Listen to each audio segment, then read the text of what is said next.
Important leaders అందరినీ కలవడం జరిగింది. Republican leaders, Democrat leaders. వారితో ముఖ్యంగా ఇండియా పాకిస్తాన్ టెన్షన్స్ గురించి, అతి త్వరలో టెర్రరిజం పేరుతో యుద్ధం ప్రారంభం అవడం గురించి సుదీర్ఘ చర్చలు చేయడం జరిగింది. అలాగే ఎవరూ మాట్లాడని సబ్జెక్టు, కిలోమీటర్లు, వేల ఎకరాలు మన ఇండియా బోర్డర్ని చైనా ఆక్యుపై చేస్తుంది, ఎవరు మాట్లాడట్లేదు. ముఖ్యంగా గత 10 సంవత్సరాలుగా అది చాలా ఇంపార్టెంట్. ఎందుకంటే చైనాకున్న నేచరే తైవాన్ మాది, హాంకాంగ్ మాది. ఇప్పుడు రష్యా ఏ విధంగా యుక్రెయిన్ క్రిమియా 2014లో, ఇప్పుడు యుక్రెయిన్ 20% ఆక్యుపై చేసి ప్రెసిడెంట్ ట్రంప్ దాన్ని యుక్రెయిన్ని రష్యాకి ఇచ్చేయండి ఆ 20% అనడం, దాన్ని నేను తీవ్రంగా ఖండించడం. అలాగైతే చైనా ఆక్యుపై చేస్తున్న మా భారతదేశ బోర్డర్స్ను కూడా మేము చైనాకి ఇచ్చేయాలా, అలాగైతే చైనాకి హాంకాంగ్ని ఇచ్చేయాలా, అలాగైతే చైనాకి తైవాన్ని ఇచ్చేయాలా, అలాగైతే చైనాకి పాకిస్తాన్ ఇచ్చేయాలా. ఎందుకంటే ఇక్కడ పాకిస్తాన్, బంగ్లాదేశ్, నేపాల్, శ్రీలంక, మన చుట్టూ ఉన్న దేశాలన్నిటికీ డబ్బు పేరుతో ఆఫ్రికాలో జింబాబ్వే లాంటి దేశాలు ఎలాగైతే చైనా కొనేసిందో, ఇవన్నీ డిస్కషన్. 2, ఈ మధ్య జరిగిన ఘోరమైన హత్య ప్రవీణ్ పగడాల, దాని గురించి అమెరికన్ సెనేటర్స్, కాంగ్రెస్ మెన్ చర్చలకే, సెనెట్లోనే కాంగ్రెస్లోనే చర్చలు పెడదాం, మణిపూర్లో జరిగిన ఘటనలకు మీరు త్వరగా రండి అన్నారు. నేను త్వరలో వెళ్తున్నాను. దాడులు ఎక్కువైపోయాయి, ప్రజాస్వామ్యం కూని అయిపోయింది.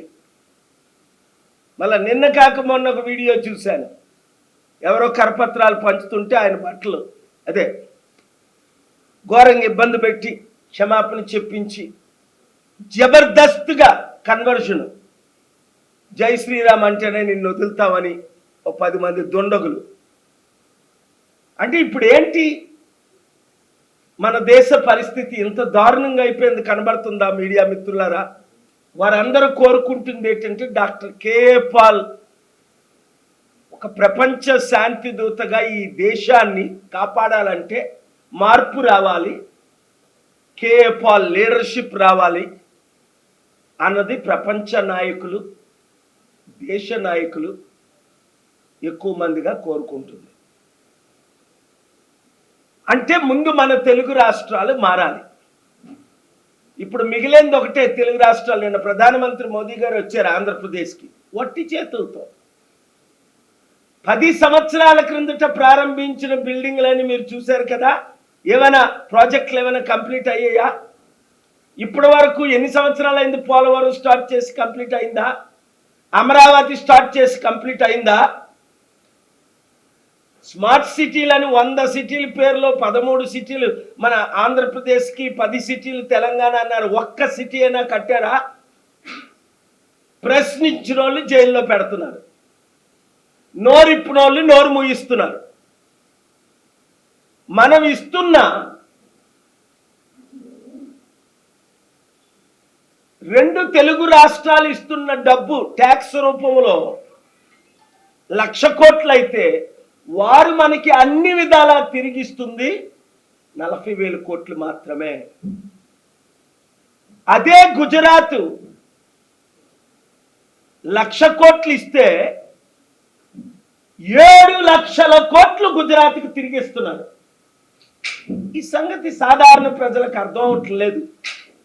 అందుకే మీడియా మిత్రులు నేను మాట్లాడుతున్న మీరు హైలైట్ చేసి చూపిస్తుంటే ప్రజల మనోనేత్రాలు తెరవబడుతున్నాయి. ఇక్కడున్న 2 తెలుగు రాష్ట్రాల్లో ఉన్న అన్ని పార్టీ నాయకులు మోదీకి తొత్తులే, ప్రశ్నించలేరు. లేదు అంటే ప్రశ్నిస్తే ఓటుకు నోటు కేసులో అక్కడ ముఖ్యమంత్రిని, ఇక్కడ ముఖ్యమంత్రిని ఇమీడియట్గా జైల్లో పెడతారు. లాలూ ప్రసాద్ని పెట్టినట్టే, జయలలితను పెట్టినట్టే, కేజ్రీవాల్ని పెట్టినట్టే, మమతా బెనర్జీ అనేక మంది ఎమ్మెల్యేలు ఎంపీలు పెట్టినట్టే ప్రశ్నించిన ప్రతి నాయకుడిని జైల్లో పెడతారనే భయంతో అక్కడ చంద్రబాబు నాయుడు, ఇక్కడ రేవంత్ రెడ్డి, కేసీఆర్, కేటీఆర్ ప్రశ్నించడమే మానేశారు. హైకమాండ్ ఆర్డర్స్ మోదీ గవర్నమెంట్ నుంచి ఏదొస్తే అవే ఫుల్ఫిల్ చేస్తున్నారు. ఒక విషయం మాత్రం నేను పిలుపునిస్తున్నాను మన రెండు తెలుగు రాష్ట్రాల తెలుగు ప్రజలకు.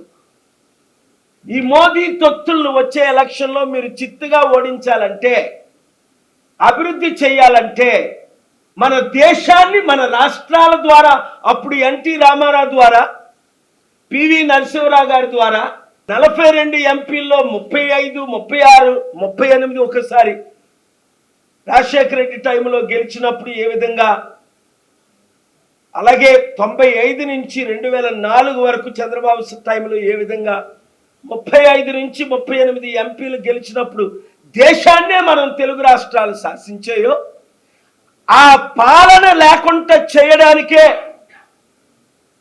ఇప్పుడున్న రాజకీయ నాయకులందరినీ మోదీకి తొత్తులుగా చేసుకున్నారు. కాబట్టి ఒక్క ప్రజాశాంతి పార్టీని 7569441275కి గ్రూపులు పెట్టి ప్రతి ఒక్కరు 100 మందిని 1000 మందిని చేర్పించి,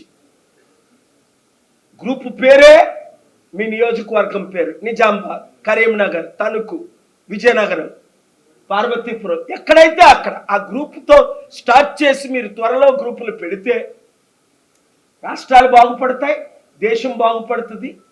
సమస్యలు, నిరుద్యోగ సమస్య, అప్పులు, మన దేశం అడుక్కుంటుంటే వరల్డ్ బ్యాంక్ అప్పులు ఇవ్వట్లే. మాట్లాడాలి, చాలా సబ్జెక్ట్స్ ఉన్నాయి, కానీ మన దేశాన్ని పట్టించుకునే నాదుడే లేడు. అందుకే ఇంత దాడులు జరిగిన, మొన్న కూడా మీరు చూశారు, వ్యాన్స్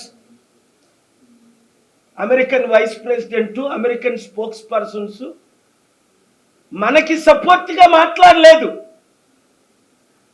ఏదో మన ఇండియాయే పాకిస్తాన్తో యుద్ధంకి వెళ్తున్నట్లు వాళ్ళు మాట్లాడే తీరు, దాన్ని తీవ్రంగా నేను ఖండించాను.